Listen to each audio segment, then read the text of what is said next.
The Lord be with you. Alleluia, alleluia. We have just completed celebrating the feast of the body and blood of the Lord.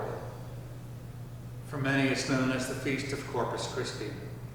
And I wanted to share as we begin this week a beautiful painting that I obtained when I visited Ethiopia, which is one of the most ancient of Christian countries. And what I wanted to point out is the very distinctive art style.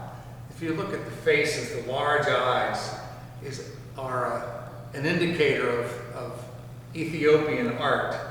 You'll see Christ at the center. You'll see him holding the chalice. And those big dishes in front of them are the traditional way that Ethiopians share a meal. There's one large dish, and they each dip into the dish. But I know that it hangs on the wall here, and maybe you've not had the opportunity to see it. So I just wanted to share that with you as we have celebrated yesterday the Feast of the Body and Blood of the Lord. This week I'd like to take a look at the readings that are given to us by the church for daily Mass. I know some of you will be coming to daily Mass during the course of the week as a way of doing your Sunday obligation, which isn't an obligation anymore for a while. And I'd like to note that beginning today, Monday, until Thursday, we will be reading from the Sermon on the Mount. Just a word about the Sermon on the Mount. It's back in January that we began reading the Gospel of Matthew, and then we took that long break for Lent and Easter, and now we're picking up again for daily Mass from the Sermon on the Mount. The high mark of the Sermon on the Mount is, of course, the Beatitudes. And we proclaimed those back in January.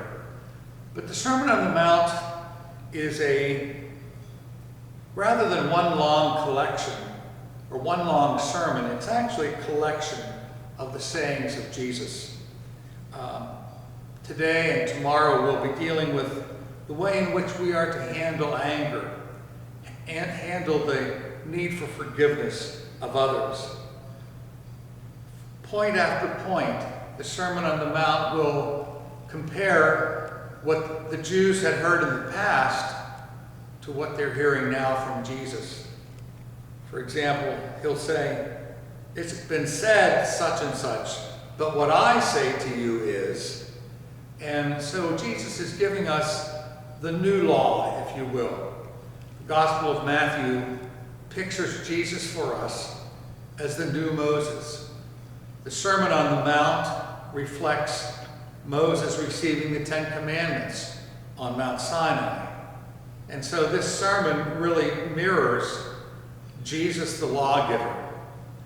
He's much more than simply a lawgiver, but this summarizes the teachings that he has about how we live the Christian life.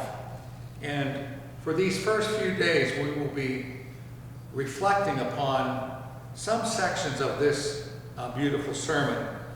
Just to note that on Friday and Saturday, the church celebrates two great feasts that you may wish to consider.